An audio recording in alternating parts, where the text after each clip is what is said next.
ભારતના ધરતી ઉપર અનેક શાસ્ત્રો છે. વેદો છે, ઉપનિષદો છે, પુરાણો છે, સ્મૃતિઓ છે, આગમો છે, ત્રિપિટકો છે, મીમાંસાનું સાહિત્ય છે, વેદાંતનું સાહિત્ય છે. એક સાગર છે શાસ્ત્રો, અને વિશાળ સાગર છે. એ બધા ગ્રંથોમાં રામાયણ વધારે તરી આવે છે. વેદોમાં હજારો સૂક્તો અને શ્લોકો છે. 108 ઉપનિષદો છે, શાંકર ભાષ્ય છે,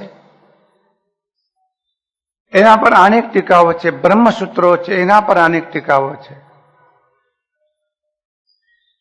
રામાયણનું વૈશિષ્ટ્ય છે, અને વૈશિષ્ટ્ય એ પ્રેક્ટિકલ ગ્રંથ છે. તમે ગમે તેટલું તત્વજ્ઞાન જાણતા હો, વિવિધ દર્શનો જાણતા હો, વિવિધ ફિલોસોફીઓ જાણતા હો, અનેક થિયરીઓ જાણતા હો, પણ એ બધાને જીવનમાં એપ્લાય કેમ કરવી, જીવનમાં પ્રેક્ટિકલ કેમ કરવી, જીવનમાં કેમ જીવવી, અને એ તત્વજ્ઞાનને, દર્શન શાસ્ત્રને, ફિલોસોફીને અથવા જુદી જુદી થિયરીઓને માત્ર જાણવાથી કામ નહીં થાય. એને જાણીને જીવનમાં કેમ જીવવી, એ જીવનમાં જીવવાની જે કળા, એને ધર્મ કહેવામાં આવે છે. તો એક દર્શન અને બીજો શબ્દ ધર્મ. દર્શન દ્રષ્ટિ છે કે બ્રહ્મ આનંદમય છે, દ્રષ્ટિ છે, પણ જીવનમાં આનંદ છે તો એ શોધવો પડશે. સમતા એ યોગ છે, આ દ્રષ્ટિ છે, પણ જીવનમાં સમતા છે, એ પ્રેક્ટિકલ છે. તો દર્શન એનું નામ દ્રષ્ટિ, અને એ દ્રષ્ટિને, એ દર્શનને જીવનમાં આત્મસાત કરવું, આનું નામ ધર્મ. એકવાર ફેર સમજી લઈએ, ધર્મ માત્ર મંદિરોમાં નથી, માત્ર કથાઓમાં નથી, માત્ર પુરાણોમાં નથી, માત્ર યજ્ઞોમાં નથી, માત્ર કર્મકાંડોમાં નથી. ધર્મ જીવનમાં છે. આપણે પોતે કેવી રીતે જીવીએ છીએ મહત્વનું છે. માણસ જયારે વાત કરે છે ત્યારે બહુ ઊંચાઈ હોય છે. વેદાંતની વાત, તત્વજ્ઞાનની વાત, બ્રહ્મસૂત્રની વાત, બહુ ઊંચાઈ. પણ જીવનમાં જયારે જીવે છે તો નીચામાં નીચો હોય છે. આ રામકૃષ્ણ પરમહંસ ભણેલા નતા, પણ ભણતરને ભૂલાવે એવા હતા. એમ કહેતા હતા કે સમળી આકાશમાં બહુ ઊંચે ઊંચે ઉડે, બહુ ઊંચે ઊંચે, પણ આકાશમાં ઊંચે ઊંચે ઉડતી એ સમળી, એની નજર ધરતી ઉપર પડેલા માણસના લોચા પર હોય. ઉડ્ડયન ઘણું ઊંચું, પણ દ્રષ્ટિ બહુ નીચી. તત્વજ્ઞાનની વાત જયારે કરી ત્યારે ઉડ્ડયન બહુ ઊંચું, પણ જીવનમાં દ્રષ્ટિકોણ આ પર છે આપણે. અને જો નીચા પર દ્રષ્ટિ જો હોય તો એવા જ્ઞાનને જ્ઞાનીઓએ શુષ્ક જ્ઞાન કહ્યું છે. મુખથી જ્ઞાન કથે અને અંતર છૂટ્યો નમો, તે પામર પ્રાણી કરે માત્ર જ્ઞાનીનો દ્રોહ. બંધ મોક્ષ છે કલ્પના ભાખે વાણી માય, વર્તે મોહાવેશમાં શુષ્ક જ્ઞાની તે આઈ. એ શુષ્ક જ્ઞાની છે. તત્વજ્ઞાન તમે જાણો એ સારું, સિદ્ધાંતો જાણો એ સારું, દર્શન શાસ્ત્રોને જાણો એ સારું, જુદી જુદી ફિલોસોફીને જાણો એ સારું, પણ જ્યારે બીજા પાસે વાત કરો ત્યારે ખામોશ રાખીને વાત કરો કે જીવનમાં એવું છે. અને જીવનમાં એવું જો ન હોય તો જેમ અર્થશાસ્ત્રમાં સોનું ન હોય અને નોટો વધારે છપાઈ જાય, હિન્દુસ્તાનમાં ખબર નહીં પડે, પણ પરદેશોની સાથે વ્યવહાર કરવામાં ખબર પડશે. સામે એટલું સોનું જોઈએ, સોનું ન હોય નોટો છપાવવાને કહેવાય છે ફુગાવો. એમ જીવનમાં જ્ઞાનનો પણ ફુગાવો થાય.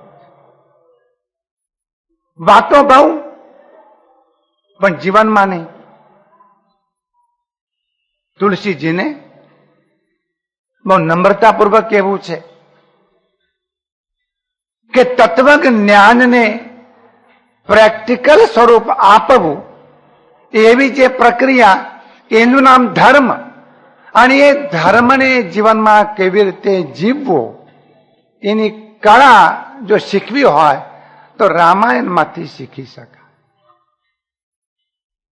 હજારો વર્ષોથી આ રામાયણની કથા થાય છે, પણ એ કથા જૂની નથી બની. બ્રહ્મસૂત્રનું વાંચન જો કરીએ તમે બહુ બેસી નહીં શકો. એસ્પ્રોની ટીકડી લેવી પડે, માથું ચડી જાય. તત્વજ્ઞાનની ગૂઢ ચર્ચા કરવી કઠિન છે. એટલા માટે તુલસીજી એમ કે છે તમે ગમે તેટલું જાણો, ગમે તેટલું વાંચો, ગમે તેટલું સાંભળો,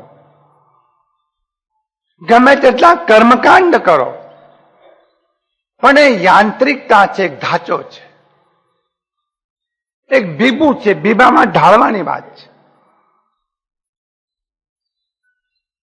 સત્સંગ ખૂબ કરતા હો ભલે, કથાઓ ખૂબ સાંભળતા હો ભલે, શાસ્ત્રો ખૂબ વાંચતા હો ભલે, પણ ઢાંચો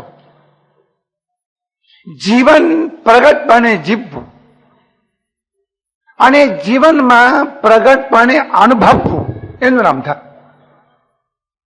જીવનમાં તમે જે જાણો છો એને પ્રગટપણે જીવવું અને જીવનમાં પ્રગટપણે અનુભવવું એનું નામ ધર્મ. એટલા માટે બે શબ્દો છે આપણા ત્યાં. એક શબ્દ છે વિચાર અને બીજો શબ્દ છે આચાર.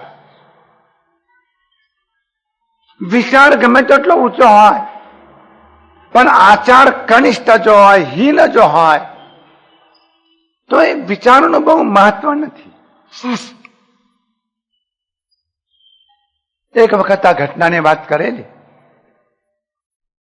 સયાજીરાવ ગાયકવાડ જીવંત હતા અને વડોદરામાં એક સભામાં અહિંસા પર એક વક્તાનું પ્રવચન હતું. 3 કલાક અહિંસા પર બોલ્યા. લોકો મંત્રમુગ્ધ થઈ ગયા. આટલી સૂક્ષ્મ ચર્ચા. 3 કલાક પછી જરા પસીનો એમને આવ્યો. પસીનો લૂછવા રૂમાલ બહાર કાઢ્યો. રૂમાલની સાથે એક ઈંડું પણ બહાર આવ્યું, ખિસ્સામાં હતું. સયાજીરાવ ગાયકવાડને ઉપસંહાર કરવો હતો, પ્રમુખ હતા.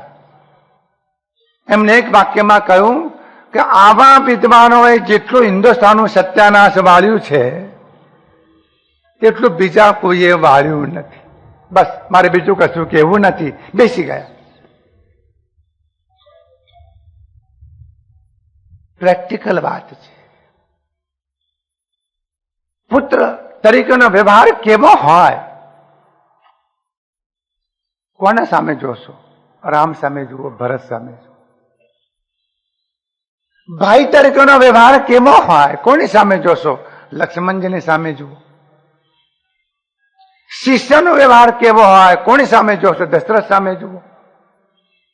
સદગુરુનો વ્યવહાર કેવો હોય? કોની સામે જોશો? વશિષ્ઠની સામે જુઓ. પત્નીનો વ્યવહાર કેવો હોય? કોની સામે જોશો? સીતાજીની સામે જુઓ. અને પતિનો વ્યવહાર કેવો હોય કોની સામે જોશો? ભગવાન રામચંદ્રજી સામે જો. પ્રેક્ટિકલ છે. ભગવાન રામચંદ્રજીમાં એક જ અપવાદ, બાકી કોઈ અપવાદ નહીં. ગર્ભવતી સીતાજીને એમને વનમાં એકલા મૂક્યા. આ અપવાદ સિવાય બીજો કોઈ પણ અપવાદ રામચંદ્રજીના જીવનમાં નહીં.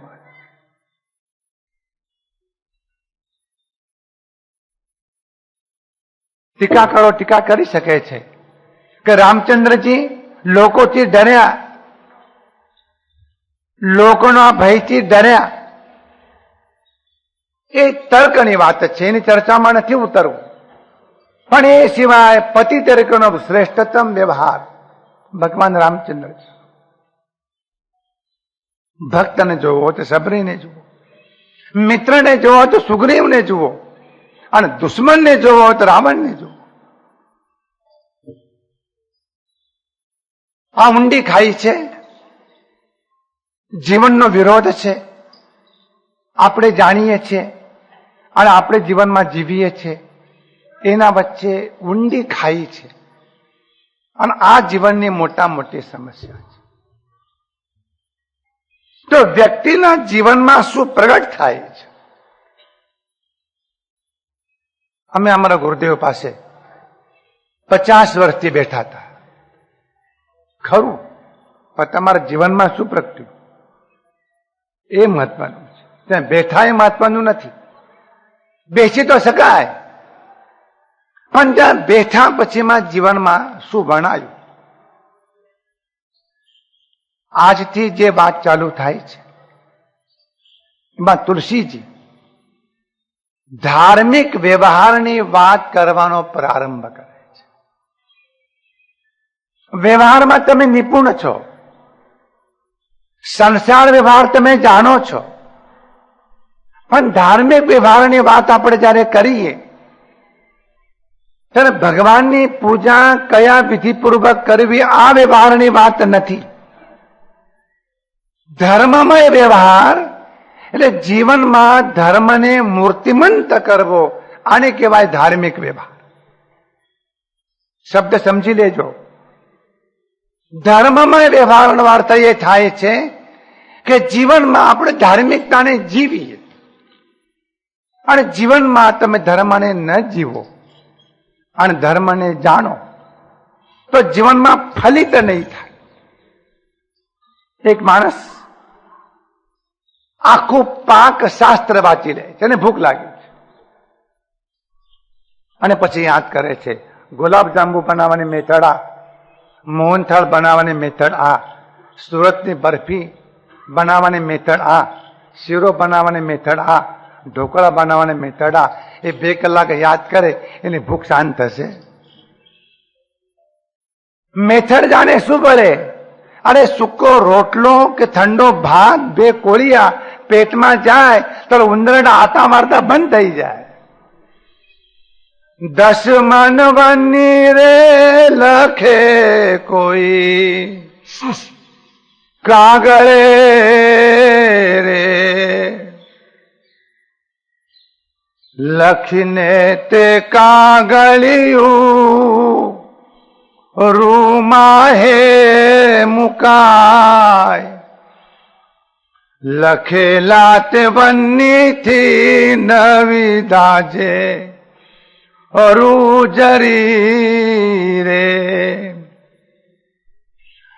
રતી પણ સાચી જોયાગ પ્રગટાય, સમજા વિનાનું રે સુખ નહીં જીવને રે જી.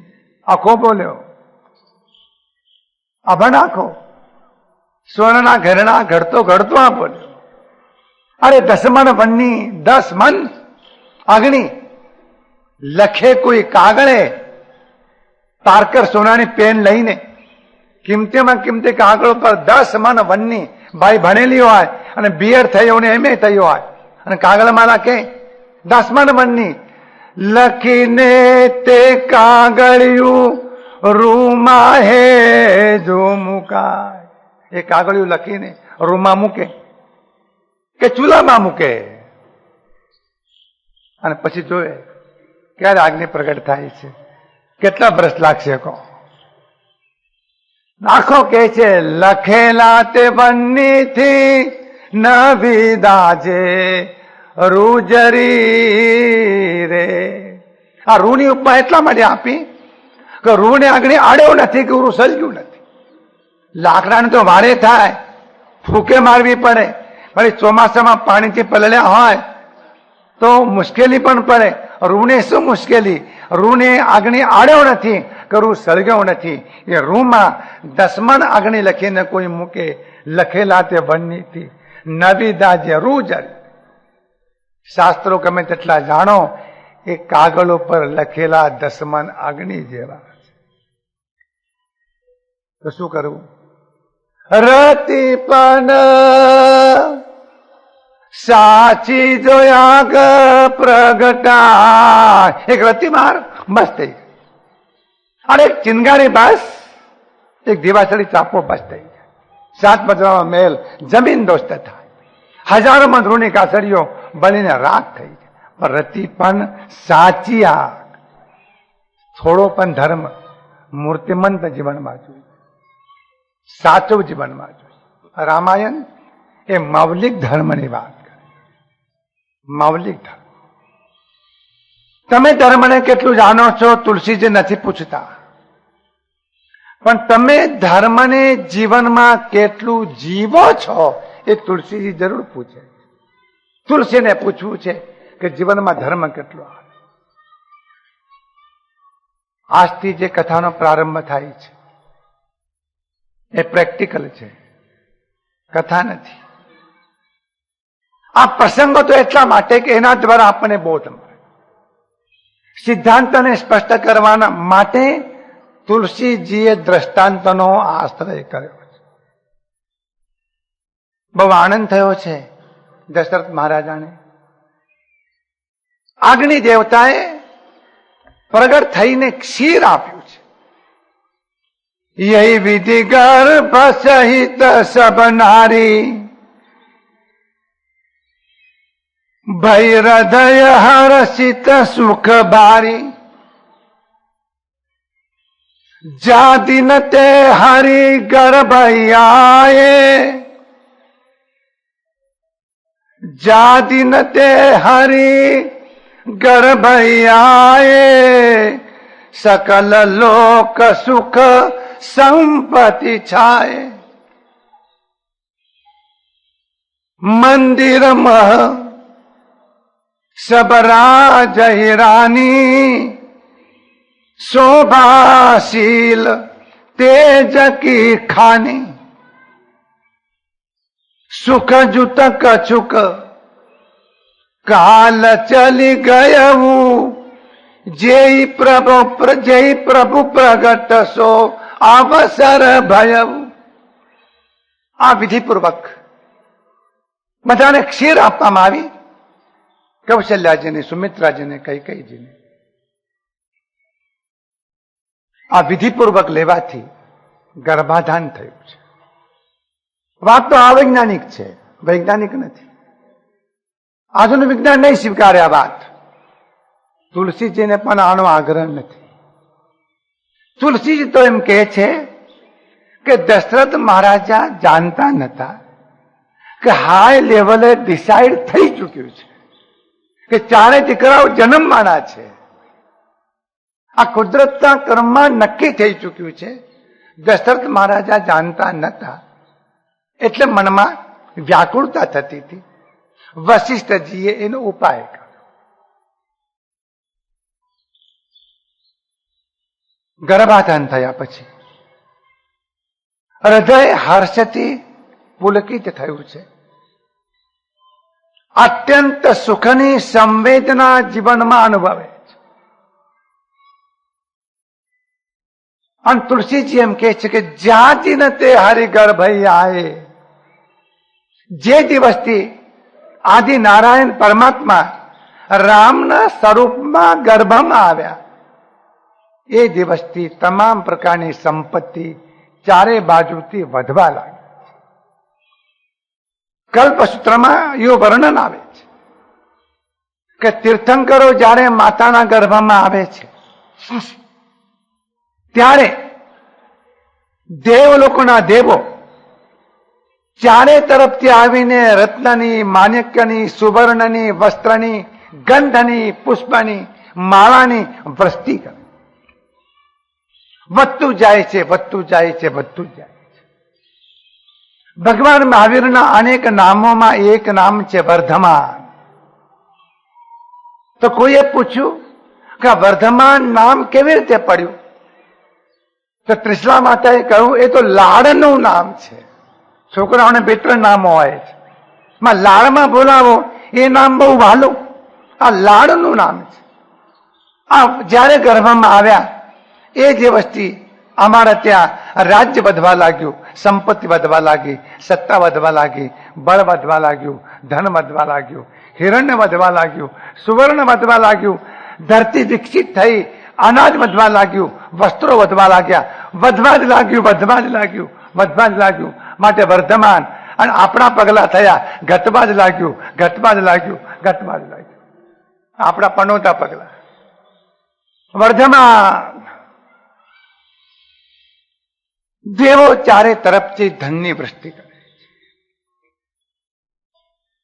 પણ એમ કહેવાય છે કે ભાગ્યશાળીને ભૂત રળે.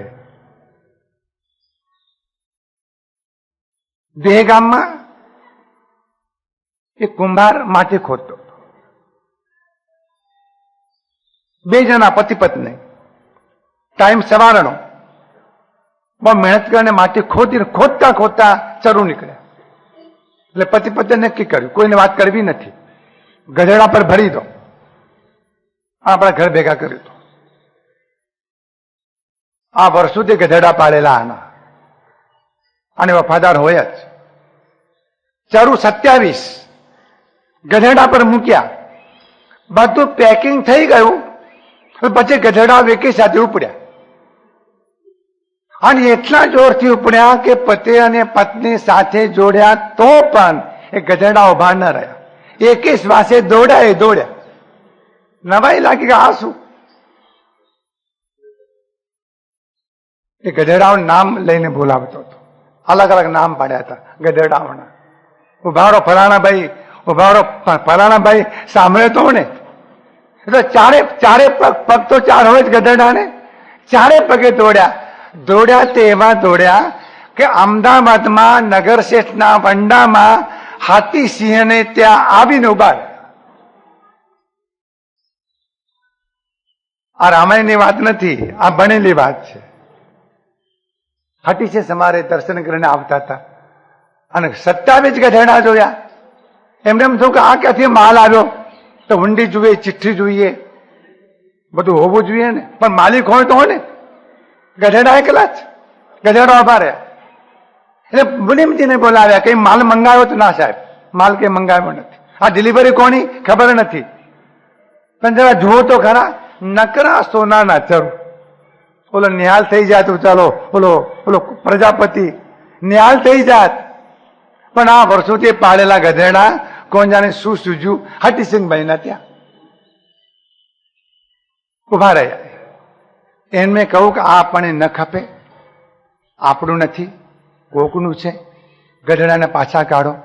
4 પઠાણોને બોલાવ્યા અને ગધેડાઓને પાછા કાઢ્યા અને માણેક ચોક વચ્ચે મૂકી દીધા. કાંઈ પધારો. 4 પઠાણો પાછા વાળ્યા એટલે ગધેડા પાછા એના પગલે પગલે હઠીસિંહભાઈના ત્યાં પાછા. એટલામાં ઓલો પ્રજાપતિ આવી ગયો, શોધતો હાફતો આવી ગયો. ગધેડાને ખબર મળી, હઠીસિંહભાઈના ત્યાં વાત કરી, આ ગધેડા મારા છે સાહેબ. તો હું એ જ વિચારું છું કે ગધેડા છે કોના? હું એનો માલિક છું. દેગામથી આવ્યા? તો કે હા સાહેબ. આ ત્યાંથી દોડ્યા, વચમાં કે પાણી પીવા બેઠા નથી આ ગધેડા. ચારો ચરવા ઉભા રહ્યા નથી, દોડ્યા. અમે થાક્યા તો લઈ જાઓ. જો ગધેડા બોલી શકતા હો તો માથું હલાવતા હતા. ના, અમારે નથી આપવું. લઈ ગયા ગધેડાઓને પાછા આવ્યા. ઓલા પ્રજાપતિ એમ કહ્યું કે માલિક, આ સંપત્તિ અમારા ભાગ્યની નથી, આ તમારા ભાગ્ય. તમે હાથમાંથી લઈ લેશો પણ ભાગ્યમાંથી કે લઈ લેશો? અદભુત વાત તો એ છે કે આ સંપત્તિ આવ્યા પછી 1.25 લાખ સોના મોરો હાથીસિંહ શેઠ પોતા તરફથી ઉમેરે છે, અને પોતા તરફથી ઉમેરીને એ ગરીબોને દાનમાં આપવાનો સંકલ્પ કરે. આ ગજુ પ્રજાપતિનું નતું. વાત તો આપણે કરીએ છીએ, વધે છે, વધે છે, વધે છે. ભગવાન રામચંદ્રજી ગર્ભમાં આવ્યા છે. રાણીઓની શોભા પણ વધી ગઈ છે. એમનું શીલ અને એમનું સૌંદર્ય પણ વધી ગયું છે. એમનો કાળ સુખમય બની ગયો છે. એમ લાગે છે કે પ્રભુને ધરતી ઉપર આવવાનો અવસર આવી ગયો છે. તુલસીજી એમ કહે છે, જોગ લગન ગ્રહ બાર તિથિ સકળ ભય અનુકૂળ ચરયણુ અચર હર્ષ જુત રામ જન્મ સુખમૂળ. આ ભગવાન રામચંદ્રજી જન્મવાના છે તો જ્યોતિષ શાસ્ત્રની દ્રષ્ટિએ અનુકૂળ યોગ, અનુકૂળ લગ્ન, અનુકૂળ ગ્રહ, અનુકૂળ વાર, અનુકૂળ તિથિ, આ બધું જ અનુકૂળ. દીકરો જન્મે તરત કુંડલી મૂકવામાં આવે છે. મૂકો ભાઈ કુંડલી, કયા કયા ગ્રહ છે, ઉચ્ચના કયા, નીચના કયા, લોહી પીનારા કયા, મદદ કરનારા કયા, વકરી કયા, સીધા કયા, આવું પૂછતા હોય છે લોકો. આડા કયા, અવળા કયા. અહીં તેમ સકલ ભય અનુકૂળ, બધા ગ્રહો અનુકૂળ, બધા લગ્ન અનુકૂળ, બધા બાર અનુકૂળ, બધી તિથિઓ અનુકૂળ, સમગ્ર જગત અનુકૂળ બને. સમગ્ર જગત અનુકૂળ. આવી અવસ્થા અયોધ્યાના રાજમહેલમાં અનુભવાઈ રહી છે. જેમ જેમ સમય પસાર થાય છે, એક દિવસ વશિષ્ઠજી દશરથ મહારાજાને બોલાવીને કહે છે કે મહારાજ, તમે તો ગ્રસ્ત છો, વ્યવહાર તમે જાણો છો, અમારે કહેવાની જરૂર નથી, પણ છતાં અમે તમારું ધ્યાન દોરીએ છીએ. જ્યારે સ્ત્રીને ગર્ભ ભરે છે તો એના મનમાં જુદી જુદી ઈચ્છાઓ થાય છે. એને દોહદ કહેવાય છે. એ જે ઈચ્છાઓ મનમાં થાય એ બધી પૂરી કરવી એ પતિનું કર્તવ્ય છે. તો તમે આ કૌશલ્યાજી, સુમિત્રાજી, કૈકેયીજી, આ બધી જે રાણીઓ છે એમના મનમાં જે ઈચ્છાઓ થાય એ બધી પૂરી કરો. અને સાદી ભાષામાં દોહદ પૂરા કરવાની વાત કરે છે. દોહદ આ ગર્ભનો અને માનો સંબંધ છે. ઘણી સ્ત્રીઓને માટી ખાવાની ઈચ્છા થાય, ના પાડો તો પણ માટી ખાય. કોઈને મરચા ખાવાની ઈચ્છા થાય, બોલો જન્મ છે ને તીખું ભડકા જેવું હશે, નક્કી થાય છે એના પરથી.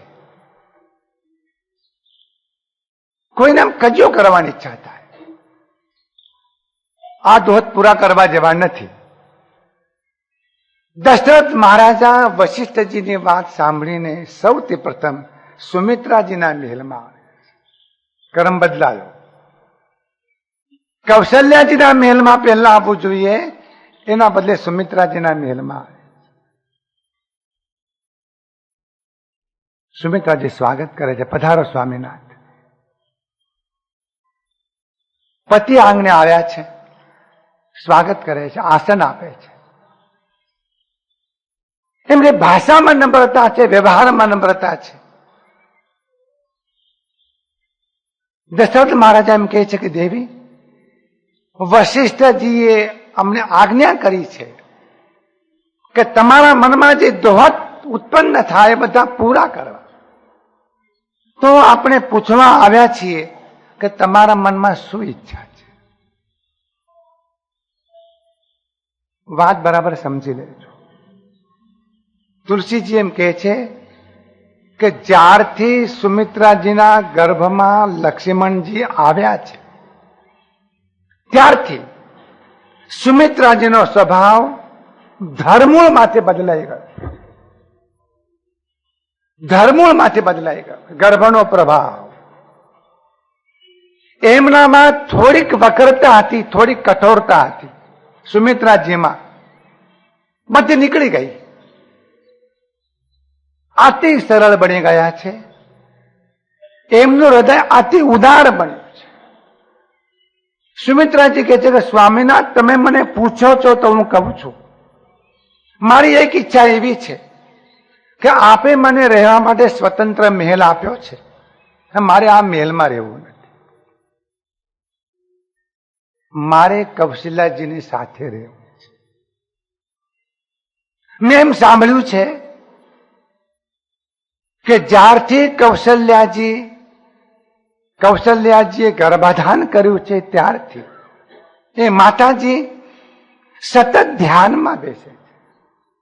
લક્ષ્મી નારાયણની નિરંતર સેવા કરે છે, નિરંતર સ્વાધ્યાય કરે છે, સંતોની ભક્તિ કરે છે, સંતોની સેવા કરે છે, એ મંત્ર જપ કરે છે, નિરંતર માળા ગણે છે, કલાકો સુધી પૂજા કરે છે. એવું મેં સાંભળ્યું છે. દાસીઓ એવું કહે છે. મારા મનમાં એમ થાય છે કે કૌશલ્યાજી જો ધ્યાનમાં બેસતા હોય, એ પૂજા પાઠ કરતા હોય, જપ કરતા હોય, હું તો એવું ન કરી શકું, પણ એમની સેવા તો કરી શકું ને.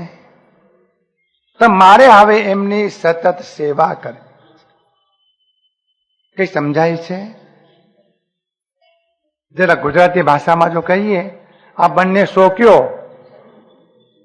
ગુજરાતી ભાષામાં. અને શોક્ય શબ્દનો અર્થ થાય છે શેક. શોક્ય એટલે શેક. જે શેકે વગર આગણીએ એનું નામ શોક. વગર આગણીએ શેકે એનું નામ શોક. આ શોક્ય થાય. બીજાઓની સેવા કરવાનું મન થાય, પણ સૌખ્યની સેવા કરવાની ભાવના થાય. બહુ ઉદારતા આવી હૃદયમાં. લક્ષ્મણજી 14 વર્ષ વનવાસમાં રહ્યા છે રામચંદ્રજીની સાથે. આશ્ચર્યની વાત તો એ છે 14 વર્ષ લક્ષ્મણજીએ નિદ્રા નથી લીધી. ઘણી વખત આવી વાતો કરીએ ને તો લોકો એમ કહેતા હોય છે આ તો બધી જૂના જમાનાની વાતો. આવું તો હોતું હશે. ડિપ્રેશન થાય, સપ્રેશન થાય, ઊંઘ ના આવે. હવે તો લોકો ગોળીઓ લે છે, ઊંઘી ગોળીઓ લે છે. હમણાં એક ભાઈ ઊંઘી ગયા હતા, ઘસઘસાટ ઊંઘતા હતા. પત્નીને ખબર પડી કે ઊંઘી ગયા. પાસે કઈ જગાડ્યા, જાગો. પણ કે છે શું? કેમ? કોમ્પોઝ લીધા વગર તમે ઊંઘ્યા? એટલે ઊંઘની ગોળી લીધા વગર તમે ઊંઘ્યા? ઊંઘી ગયો તો બિચારો, પણ ઊંઘની ગોળી લીધા વગર ઊંઘ્યા? લ્યો, આ વૈજ્ઞાનિક યુગમાં જમનારી વ્યક્તિ. ગોળી વગર ઊંઘ ના આવે. 14 વર્ષ ઊંઘ નથી. કેવી ભક્તિ હશે! ક્યારેક તો કંટાળો આવે ને, ક્યારેક કે લખી આપ્યું છે 14 વર્ષ જાગવું, એમ લખી આપ્યું છે. ક્યારે કંટાળો ના આવે? રોજ સેવા કરતા રોજ. અરે પરણી લઈને પણ કંટાળો આવે છે, ઘરવાળો પણ કંટાળી જાય છે. આ તો ભાઈ પણ રામચંદ્રજીને સીતાજીની સેવામાં લક્ષ્મણજી ઊંઘનો પણ ત્યાગ, નિદ્રાનો પણ ત્યાગ. સુમિત્રાજી કહે છે મહારાજ મને કઈ જોઈતું નથી. તમે તો ઘણા ઉદાર છો, તમે તો મહારાજા છો, દરિયાવ દિલવાળા છો. સામે ચાલીને મને પૂછવા આવ્યા છો, તમારો મોટો ઉપકાર છે. પણ જો મારી ઈચ્છા પૂછતા હો તો મારે આ મહેલમાં આગળ રહેવું નથી. આપણા પ્રધાનો મહેલ ખાલી કરતા નથી, ભાડું ભરતા નથી, ખાલી કરતા નથી. અને પ્રધાન પદું ગયા પછી પણ એ મહેલો ખાલી કરતા નથી. અને કેટલાક તો બારોબાર પ્લોટો વેચી જ નાખે છે. એ સીબીઆઈ ને ખબર પડે ત્યારે આસામના ગવર્નર ડિસમિસ થાય. એ વગર ન થાય. ये हिंदुस्तान की बात है. आगे हमारे महल जो મારે કૌશલ્યાજીને સેવા મળી, મને એટલું કરવા દો. વશિષ્ઠજી એ દશરથ મહારાજાને મોકલ્યા છે. એટલે દશરથ મહારાજા વશિષ્ઠ પાસે જાય છે કે મહારાજ આ સુમિત્રાજી આમ કે છે. વશિષ્ઠજી કહે છે કે જોયું, આ એમના ગર્ભમાં જે પાત્ર આવ્યું છે એનો પ્રભાવ છે. આવું કે છે સુમિત્રાજી, આવું બોલે છે. અરે શોક્યની સેવા કરવાની ભાવના થાય. આ તો કેટલી બધી હૃદયની ઉદારતા. સ્ત્રીનું હૃદય આટલું બધું વિશાળ બની જાય, આટલું બધું ઉદાર બની જાય. એ સુમિત્રાજીનું ગજું નથી, એ અંદર જે આવ્યો છે એનું ગજું. અને એ દિવસથી સુમિત્રાજીએ પોતાનો મહેલ છોડ્યો, કૌશલ્યાજી પાસે આવે, વંદન કર્યા અને કૌશલ્યાજીને કહે છે કે તમારી અનેક દાસીઓ છે જે નિરંતર તમારી સેવા કરે છે. મને પણ તમે આજથી તમારી એક દાસી ગણજો. હું દાસી બનીને તમારી સેવા કરીશ. આવો દાસભાવ લક્ષ્મણજીમાં હતો, આવો દાસભાવ સુમિત્રાજીમાં આવ્યો. દાસી બનીને સેવા કરીશ, મને સેવા તો આપશો નહીં. હું વિઘ્ન નહીં કરું. તમે ધ્યાન કરો, તમે લક્ષ્મીનારાયણની પૂજા કરો, તમે મંત્ર જપ કરો, હું તને પૂજાની સામગ્રી આપીશ. તમે ધ્યાનમાં બેઠા હો તો પાસે બેસીશ, મને તમારી સેવા. આ દાસીઓ તમારી બહુ સેવા કરે છે, બહુ ભાગ્યશાળી છે. મને એવી તક નથી મળી, હવે મને એવી તક આપો. કૌશલ્યાજી સુમિત્રાજીને ભેટે છે અને બહેન કહીને બોલાવે છે. સુમિત્રાજી, તમે દાસીપણું માંગો છો કે હા, મારે દાસીપણું જોઈએ, તમારું દાસીપણું જોઈએ, હું તમારી સેવા કરીશ. તે દિવસથી કૌશલ્યાજીની સેવામાં સુમિત્રાજી રહ્યા છે, નિરંતર સેવા કરે છે. અને બીજે દિવસે દશરથ મહારાજા કૌશલ્યાજી પાસે આવે છે. એમના દોહાત પૂરા કરવા છે. એમણે વિગત સાંભળી લેજો. કૌશલ્યાજી સતત ધ્યાનમાં રહે છે. ધ્યાન ન થાય તો મંત્ર જપ કરે છે, મંત્ર જપ ન થાય તો પૂજા કરે છે, પૂજા ન થાય તો સાધુ સંતોની સેવા કરે છે, સાધુ સંતો ન હોય તો દીન દુખિયા અનાથને પીડિત એ આવ્યા હોય એમને રોટલા આપે છે, વસ્ત્ર આપે છે, કપડા આપે છે. આટલા શબ્દો. સતત ધ્યાન, સતત મંત્ર જપ, સતત સુમિરન, સતત સેવા, સતત ધ્યાન, સતત પરોપકાર. તુલસીજી કહે છે કે કૌશલ્યાજીને ખાવાની ઈચ્છા થતી નથી, એમને બોલવાની ઈચ્છા થતી નથી. કોઈ મળવા આવે તેને મળવાની ઈચ્છા પણ થતી નથી. કંટાળો આવ્યો કે શું? ના, વૃત્તિ અંતર્મુખ બની. યોગીઓ વૃત્તિઓને અંતર્મુખ કરવાના માટે હજારો વર્ષથી પ્રાણાયામ કરે છે. કૌશલ્યાજીને વૃત્તિ સુખે સુખે અંતર્મુખ બની છે. એમને બ્રહ્મની સ્મૃતિ રહે છે. ધ્યાન સ્મરણ સિવાય બીજું કઈ જ ગમતું નથી. એક દિવસ કૌશલ્યાજી બેઠા છે, માથાના વાળ છૂટા છે, પદ્માસન વાળ્યું છે, દ્રષ્ટિ ભ્રકુટીમાં છે અને ક્યારેક નાકની આની ઉપર દ્રષ્ટિ મૂકે. ધ્યાનમાં એવું કહ્યું છે કે નાસાગ્રે, નાકના આની ઉપર, પણ પોતાનું નાખો, બીજાના નાકના આની ઉપર નહીં. નાકની આની ઉપર દ્રષ્ટિ રાખીને ધ્યાન કરવાથી ધીમે ધીમે મન શાંત થાય છે. આંખ જેટલી શાંત એટલું મન શાંત. તો નાસાગ્રે દ્રષ્ટિ રાખીને ધ્યાન કરે છે. અને દશરથ મહારાજ આવ્યા છે. દાસી કહે છે, માલિકન, મહારાણીજી, માલિક પધાર્યા છે. જૂની ભાષા માલિક, દશરથ મહારાજા માલિક, માલિક પધાર્યા છે. સાંભળે છો કોણ? એવા ધ્યાનમાં ઊંડા ઉતરી ગયા છે. રામ નામ સુતાળી રે લાગી, સકલ તીરથ એના તન મારે. એવી તાળી લાગી છે પરમાત્માના નામ સાથે. ભૂલી ગયા. દશરથ મહારાજ આવ્યા છે એ પણ ભૂલી ગયા. ધ્યાનમાં તન્મય બન્યા. વૃત્તિ બ્રહ્માકાર થઈ છે. જગદાકાર વૃત્તિ મટી ગઈ છે. સુમિત્રાજી કહે છે, માલિક કૌશલ્યાજી ધ્યાનમાં બેઠા કે જગાડશો નહીં, ધ્યાનમાં ભંગ ન કર, હું બેઠો છું. એમને તક હું આવું અને તમે ધ્યાનમાં બેહો. કે આજે 1996 અમે ઘરમાં આવીએ અને પાણીનો ગ્લાસ લઈને તમે દરવાજે ઉભા ન રહો. આમ જા કે જગતની સાથે સેટિંગ કરવામાં વાર લાગે છે ધ્યાનમાંથી આવ્યા પછી.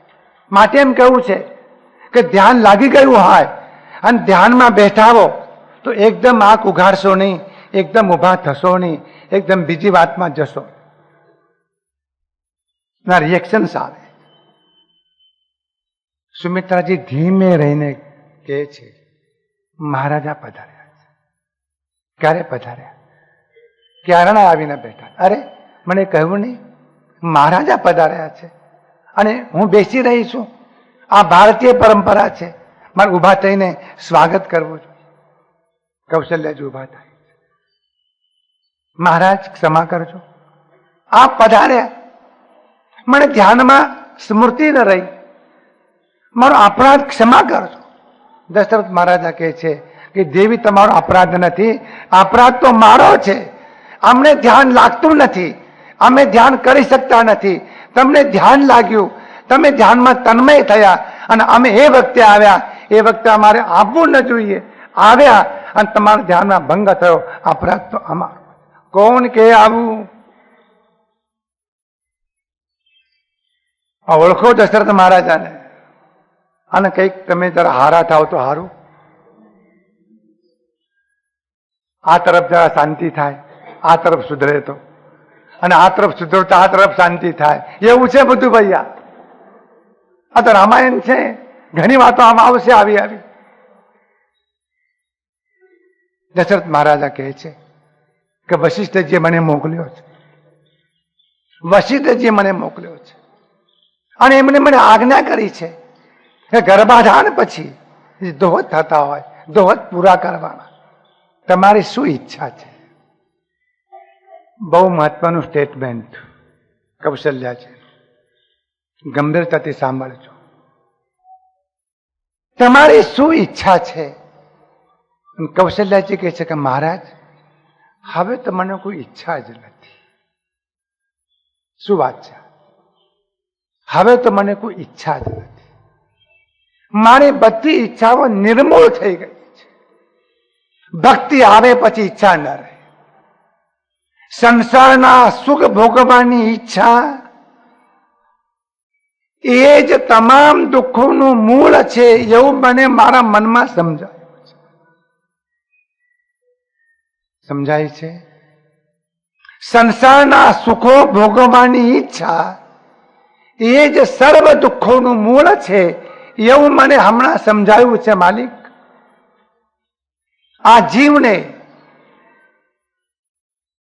જ્યાં સુધી શરીરનું, ઇન્દ્રિયોનું, વિષયોનું, બહારનું, ખાવાનું, પીવાનું, ઓરવાનું, પહેરવાનું, જોવાનું, ફરવાનું બાકી રહે છે કઈ?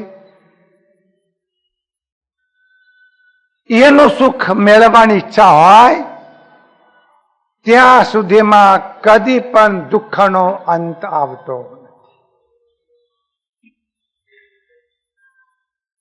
કેટલી બધી ઈચ્છાઓ છે આપણા. તૈયાર છે રાતના 12 વાગે અને એમના રગડા પેટીસ. આ રગડો ને પેટીસ જુઓ, મને તો ખબર નથી ભાઈ કે શું છે, કોક બોલતું હોય છે.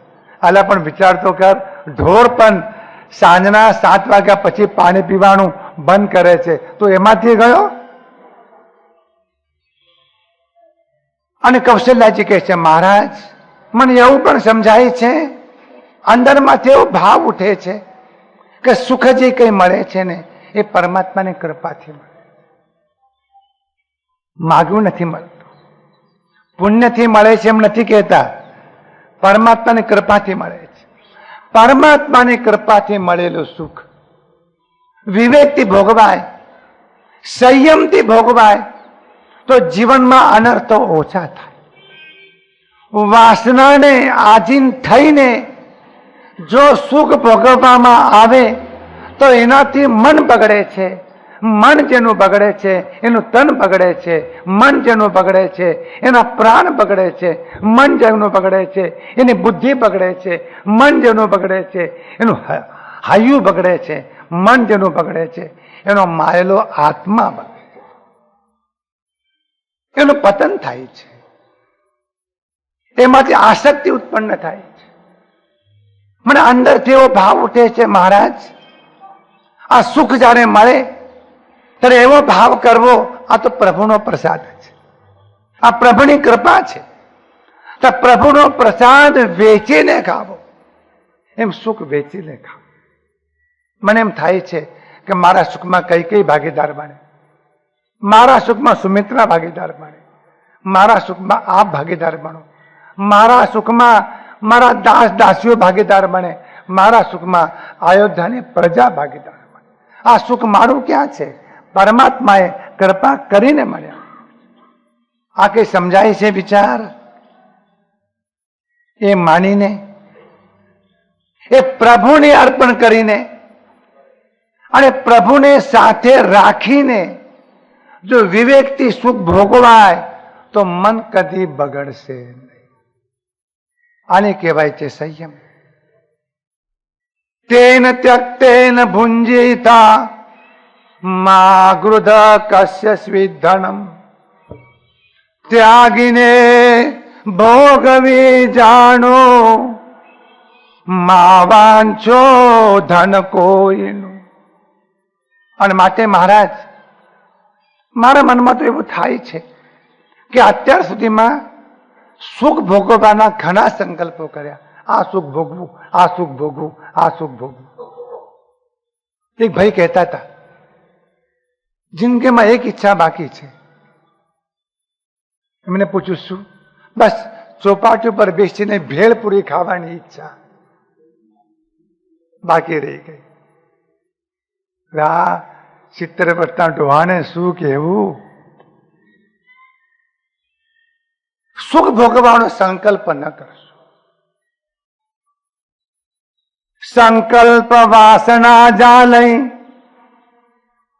સ્વૈરે વાયાતિ બંધનમ મનો લીલામયર બંધૈર કોશકાર કૃમિર યથા.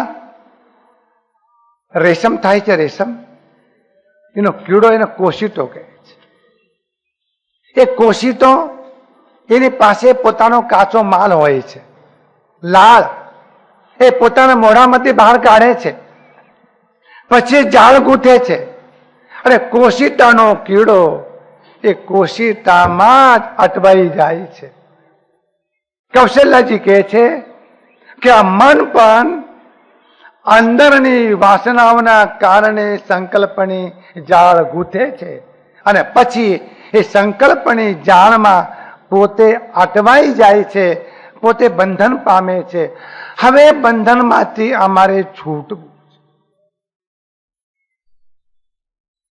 યાદ તો છે ને આ વાર્તાલાપ કોના વચ્ચે ચાલી રહ્યો છે? ખ્યાલ તો છે ને? આ ગર્ભવતી કૌશલ્યાજી દશરથ મહારાજાને કહી રહ્યા. આ કોઈ વેદાંતની પાઠશાળા નથી, આ દંપતી વચ્ચેની વાતચીત છે.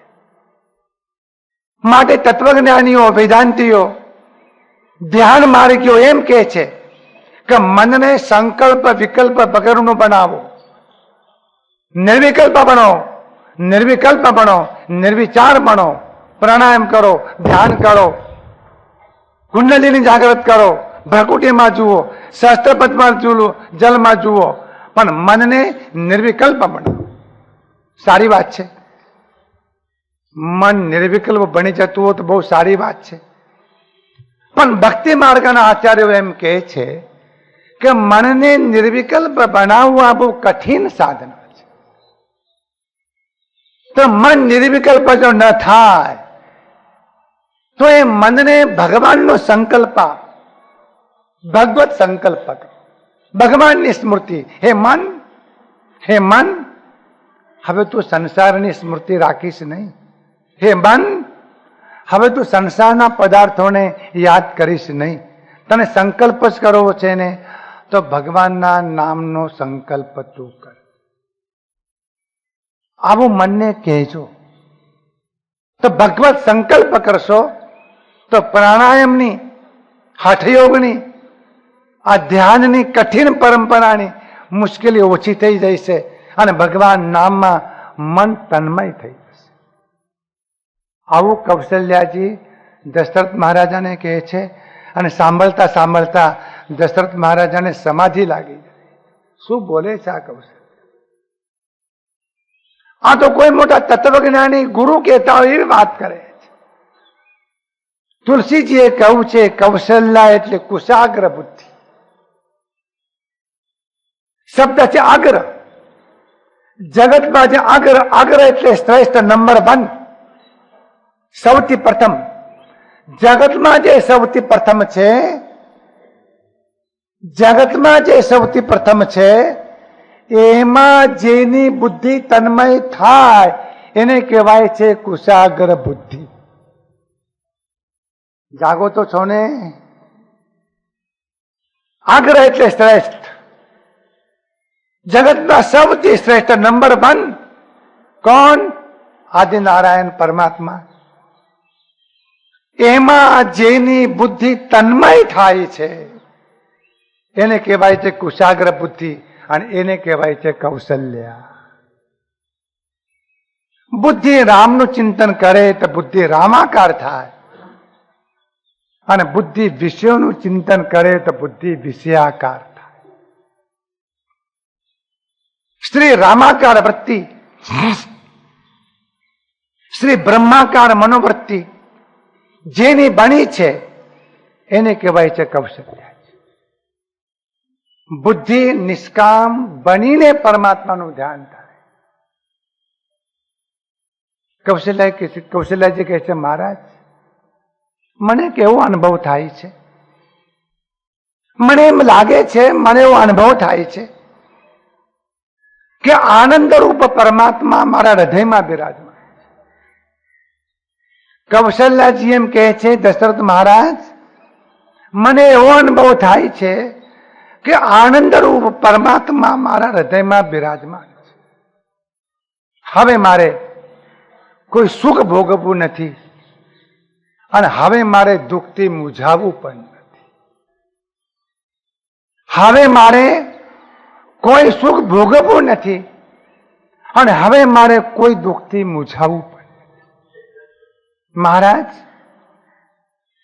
આપની મારા પર બહુ કૃપા છે. મારા પર આપનો પ્રેમનો સાગર વરસી રહ્યો છે. કેટલાય જન્મના પુણ્ય કર્યા હશે, આપ મને મળ્યા છો. અમને અમારા જીવનમાં કોઈ તકલીફ આપે પડવા દીધી નથી, કોઈ ઈચ્છા અધૂરી રહેવા દીધી નથી, પણ હવે તો જીવનમાં કોઈ ઈચ્છા જ રહી નથી.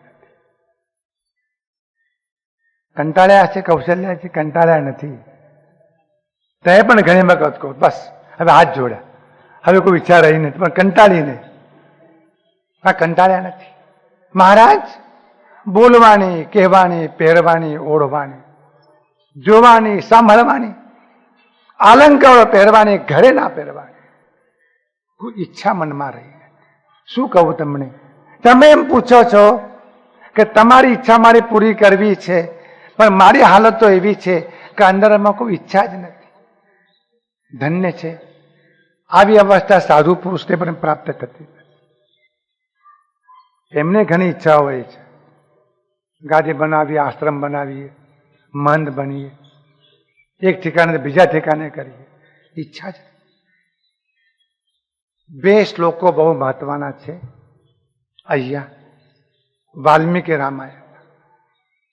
अतस्त्वत्पाद भक्तेषु तव भक्ति श्रेयोधिका भक्ति मेवाभिवांछन्ति त्वद भक्ता सार वेदिना। एक श्लोक। बीजो श्लोक। अतस्त्वत्पाद कमले भक्तिरेव सदास्तु मे संसारामय तप्तानां भेषजं भक्तिरेव ते। अद्भुत श्लोक છે। अतः એટલે ત્વત્પાદ ભક્તેષુ તમારા ચરણોમાં આનન્ય ભાવે જેના અંતરમાં ભક્તિ પ્રગટ થાય છે એવો ભક્ત હે પરમાત્મા, હે આદિનારાયણ, હે લક્ષ્મીનારાયણ, એવા ભક્તને આપ સાક્ષાત લક્ષ્મીજી કરતા પણ વધારે માનો છો। આ કોના પક્ષે વાત? ભગવાનના પક્ષે। લક્ષ્મીજી ભગવાનના જોડે જ બેઠા છે અને ભગવાન આવું બોલે અને લક્ષ્મીજી આવું સાંભળે તો ખરેખરનો કજિયો થાય કે ન થાય? પછી લક્ષ્મીજી એમ કહે ને તારે જાઓ, ત્યાં રહો, એની સાથે રહો। પણ તે વખતે લક્ષ્મીજી હાથ જોડીને કહે છે કે પ્રભુ હવે મારી વાત સાંભળો। આવી ભક્તિ નિરંતર જે કરે છે એ ભક્તની લક્ષ્મી તો દાસી બને છે।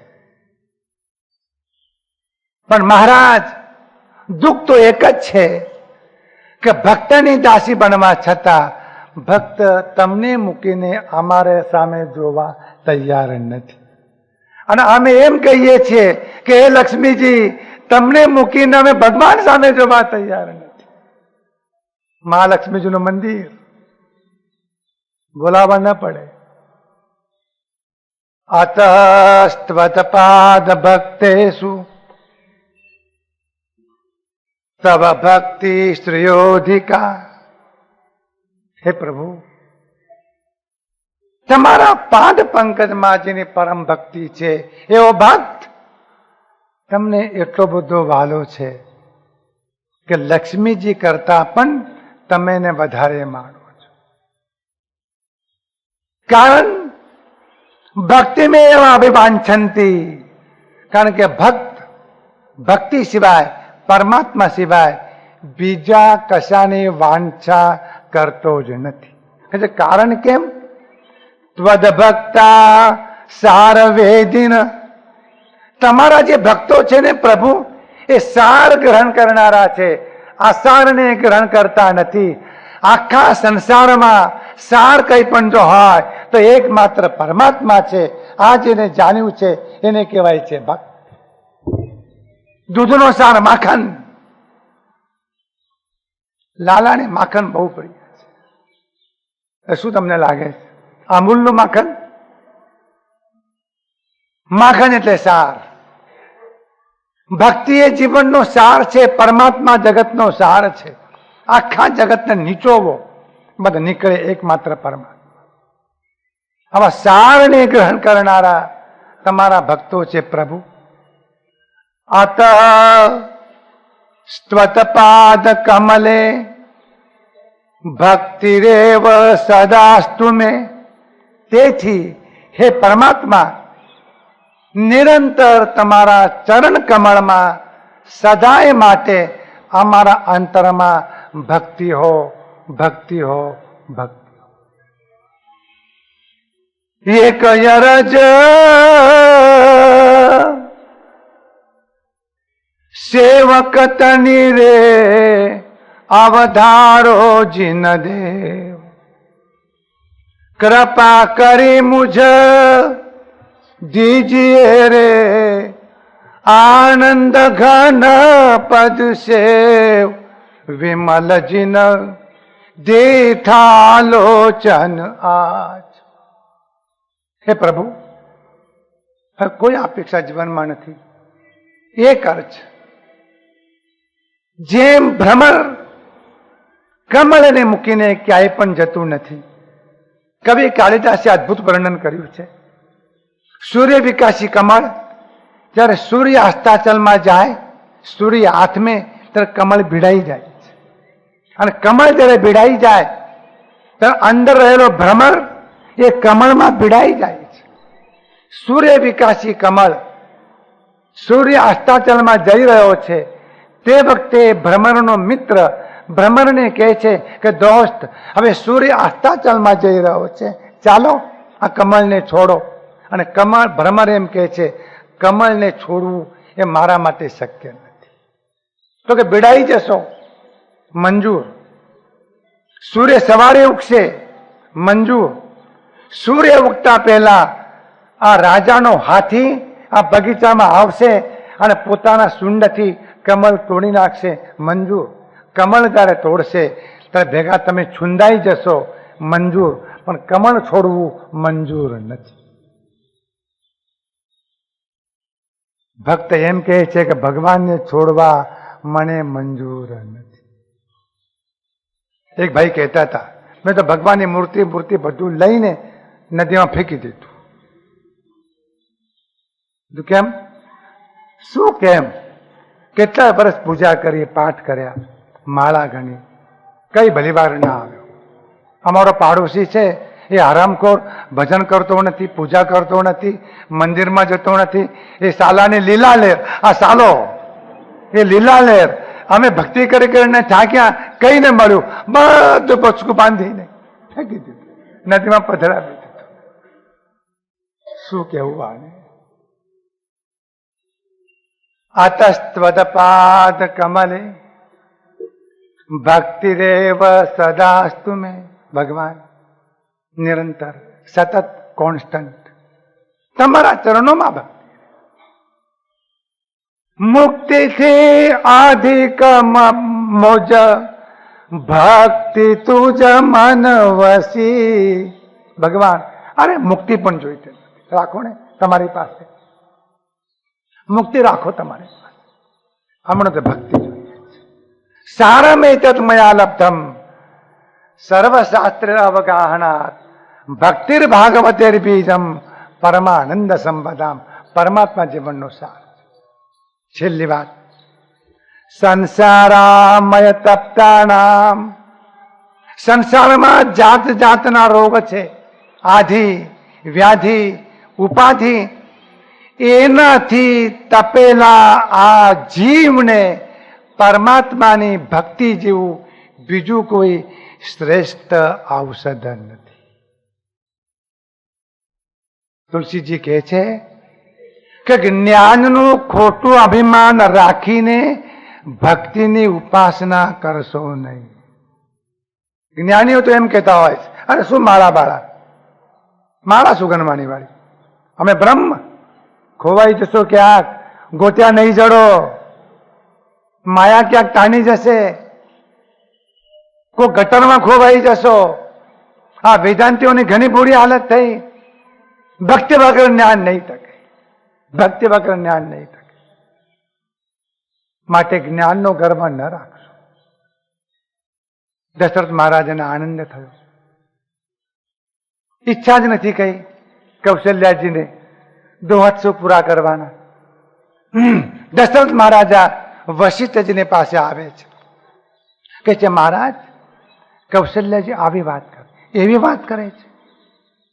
जरूर एमना गर्भमां नारायण पधारेला होवा जोईए, सामान्य जीव नहीं होवा। आवी बात करे छे। साक्षात परब्रह्म प्रगट थवाना छे। वशिष्ठ जी बधुं जाणे छे, ए प्रगट थवाना छे, एमनी आ वात छे। अयोध्यामां संतोने भीड़ जामी छे। अनेक दिशाओथी ऋषिओ आवी रह्या छे, ध्यानीओ आवी रह्या छे, योगीओ आवी रह्या छे, दौड़ता आवी रह्या छे। પૌરાણિકો એમ કહે છે, આ પૌરાણિકોની વાતો તથ્ય ન પણ હોય. હમણાં એક ભાઈ એમ કહેતા હતા કે થોડાક દિવસ પહેલા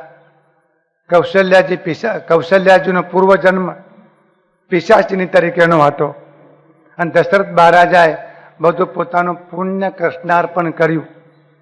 આ જે મહારાજ કહે છે એ કિસ શાસ્ત્ર में लिखा है?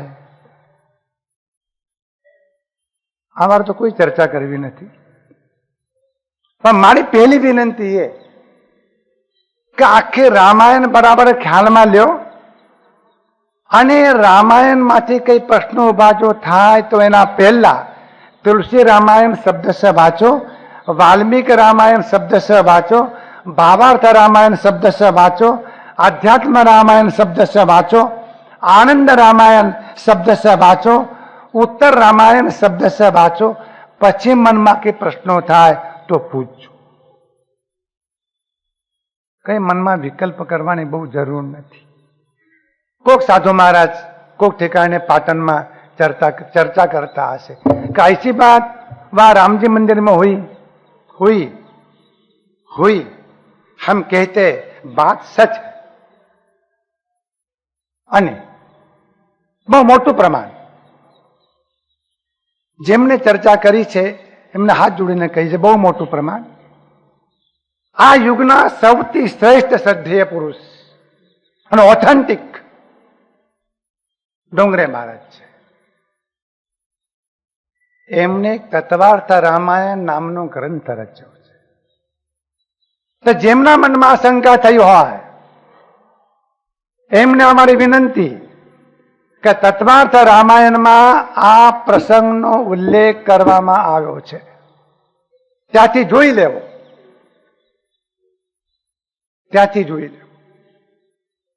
અમારે બીજી વિનંતી એ કરવાની છે કે પિશાચીને કૌશલ્યા બને કે ન બને અમારે કોઈ બહુ નિસ્બત નથી, પણ દશરથ મહારાજા બ્રાહ્મણ તરીકે પોતાનું બધું જ પુણ્ય એને કૃષ્ણાર્પણ કરવા તૈયાર થયા. આટલી હિંમત તમે દાખવશો તો પણ તમને ધન્યવાદ આપી શકાય. એટલું તો કરો.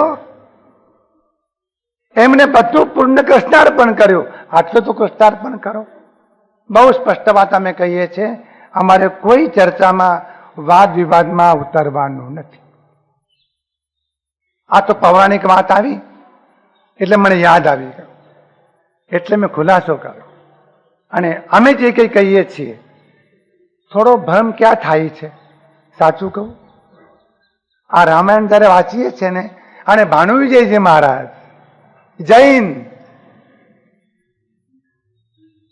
જૈન વાંચે છે અને આ રામાયણ વાંચે છે, મારે કઈ જૈન રામાયણ નો હલાડો તો કરતા નથી ને. અરે જૈન રામાયણ તો જુઓ, તમારું જીવન ધન્ય બની જશે.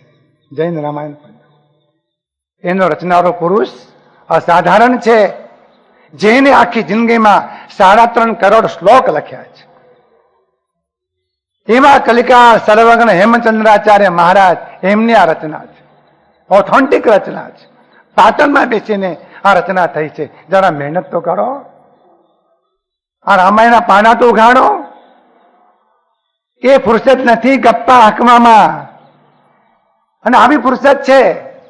ફેર વિનંતી કરું કે જેમના મનમાં શંકા થાય એ જૈન રામાયણ જોવે, વાલ્મીકી રામાયણ જોવે, તુલસી રામાયણ જોવે, એકનાથજીની ભાવાર્થ રામાયણ જોવે, આધ્યાત્મ રામાયણ જોવે, યોગ વાસિષ્ઠ જોવે, ઉત્તરામ ચરિત્ર જોવે, રઘુવંશ જોવે, આનંદ રામાયણ જોવે, અને એ સિવાય બીજી ઘણી રામાયણ શાંતિથી વાંચો. અને મને બહુ આનંદ થશે અમારા આ સૂચનાના પરિણામે જો તમે રામાયણ વાંચવા લાગી જશો. આ ચર્ચા કરનારા માણસો મને પુણ્ય મળશે. તો ધન્યવાદ. અમારે કોઈ ચર્ચા કરવી નથી. હું એ વાત કરી રહ્યો છું, પુરાણોમાં આવી વાત આવે છે કે ઋષિઓ ધ્યાનમાં બેઠા હતા, એમના કાન પર નાદ સંભળાયો. આ ઋષિઓ, તમે જેનું ધ્યાન ધરો છો, તમે જેના માટે યોગ સાધો છો, તમે જેના માટે તપ કરો છો, તમે જેના માટે જંગલમાં આવ્યા છો, તમે જેના માટે ગુફામાં બેઠા છો, તમે જેના માટે હિમાલયમાં આવ્યા છો, તમે જેના માટે નદી કિનારે બેઠા છો, તમે જેના માટે સંન્યાસ લીધો છે, તમે જેના માટે સંસાર છોડ્યો છે, જેના દર્શન તમારે કરવા છે, એ તો પ્રગટ સ્વરૂપમાં અયોધ્યામાં પ્રગટ થવાના. તમે ત્યાં જાઓ, ત્યાં જાઓ. અને સાંભળતાની સાથે જ નદીઓ જેમ દરિયા તરફ દોડે છે, એમ સંતો, સાધુઓ, જ્ઞાનીઓ, યોગીઓ, ધ્યાનીઓ દોડતા દોડતા અયોધ્યા તરફ આવે. દશરથ મહારાજાના મંત્રી સુમંત કે છે, મહારાજ કઈ ખબર નથી પડતી, આપણી અયોધ્યા નગરીમાં જ્યાં નજર નાખો ત્યાં સાધુઓ સાધુઓ દેખાય છે, યોગીઓ દેખાય છે, મોટા મોટા ધ્યાનીઓ દેખાય છે, જેમના દર્શન કરતા જીવન પાવન થાય આવા મહાપુરુષો દેખાય છે. શું કારણ હશે એનું? દશરથ મહારાજા કે વશિષ્ઠજીને પૂછો, મારો બધો હવાલો એમની પાસે છે. જે દિન રામ જન્મ શ્રુત ગાવહી. અમે પણ ત્યાં સુધીમાં શાસ્ત્રીય પ્રમાણને આગળ ધરીએ છીએ. અમે બને ત્યાં સુધીમાં શાસ્ત્રીય પ્રમાણને આગળ ધરીએ છીએ. ડોસેમાની છીકણીને ડાબડે રાખીને છીકણીના સડાકા તાનતા તાનતા અમને વાત કરવાની ટેવ નથી. જય દિન રામ જન્મ શ્રુત ગાવહી, તીરથ સકલતા ચલી આવઈ. જે દિવસે તમે એમ સાંભળો કે ભગવાન રામચંદ્રજી અયોધ્યામાં જન્મ્યા છે, બધા જ તીર્થો એ અયોધ્યામાં ચાલ્યા. એ તીર્થાથી રાજ ત્યાં પ્રગટ થવાના છે. પૌરાણિક કથા છે. ટાઈમ તો થયો છે પણ યાદ કરી લઈએ. મેં પહેલા દિવસે કહ્યું હતું કે આપણી બોલી તો 1 જ કલાકની છે, તમારી ના અમારી, પણ 5-10 મિનિટ વધારે થાય તો ચલાવી લેવાનું. શિવજી સાક્ષાત અયોધ્યામાં આવ્યા છે, સાથે કાકભૂષણજી આવ્યા છે, એમના શિષ્ય છે, અને 4 વેદો પણ એમના શિષ્ય બન્યા છે. હજુ ભગવાન રામચંદ્રજી જન્મ્યા નથી અને અયોધ્યાની ગલીઓમાં શિવજી ફરી રહ્યા છે. કોઈ પૂછે છે કે આપ કોણ છો? તો કે અમારું નામ સદાશિવ જોશી છે. શું કામ કરો છો? તો અમે જ્યોતિષ જોઈએ છે. કોનું કોનું જુઓ છો? કે રેંગી પેંગોનું જોતા નથી, મોટા મોટા રાજકુમારો હોય એમનું જોતું સામે જોઈએ. અમે એમ સાંભળ્યું છે કે દશરથ મહારાજાને ત્યાં એમની પત્નીઓ ગર્ભવતી છે અને બાળકોને જન્મ આપવાની છે. જો દશરથ મહારાજ અમને બોલાવશે તો અમે એમનું જોશ જોવા માટે આવ્યા છે. આવી શિવજી પૂછનારને વાત કરે છે. આ પૌરાણિક કથા છે. વળી પાછો કોઈ પ્રશ્ન કરશે, જૈનોએ લખ્યું, જૈનોએ નથી લખ્યું. આ તો પુરાણોની વાત છે. સદાશિવ જોશી નામ છે અમારું. શિવજી એમ કહે છે કે અયોધ્યામાં ભગવાન રામચંદ્રજી જન્મે, પ્રગટ થાય, આ બાને હું એમને ખોળામાં લઈ શકું, એમનો હાથ જોઈ શકું, એમને પંપાડી શકું, એમને રમાડી શકું. અલા મુન્નાઓ તો ઘણા રમાડ્યા પણ રામને રમાડ્યા નથી. પછી મુન્ના તમને રમાડશે. ખોળામાં લઈને રમાડું એમને. એ માટે શિવજી કૈલાસ છોડીને અયોધ્યામાં સાથે કાકભૂષણ. અદભુત કથા છે આ, અદભુત. આખે એક પ્રસંગ અદભુત છે. જય દિન રામ જન્મ શ્રુત ગાવઈ, તીરથ સકલતા ચલી આવઈ. તીર્થોને બોલાવવાની જરૂર નથી, ભગવાનના ચરણોમાં બધા તીર્થો છે. હવે ભગવાન જન્મ લેવાના છે. કાલે કે પરમ દિવસે ભગવાન જન્મશે જ. આ ગાડી પહોંચે ત્યારે ને હજુ નક્ષત્ર, કાળ, યોગ, દિશા આ બધું જોવું પડશે. અને ભગવાન તો જન્મી ચૂક્યા છે. ભગવાન છે, જન્મવાનું હોય જ નહીં. ધન્યવાદ.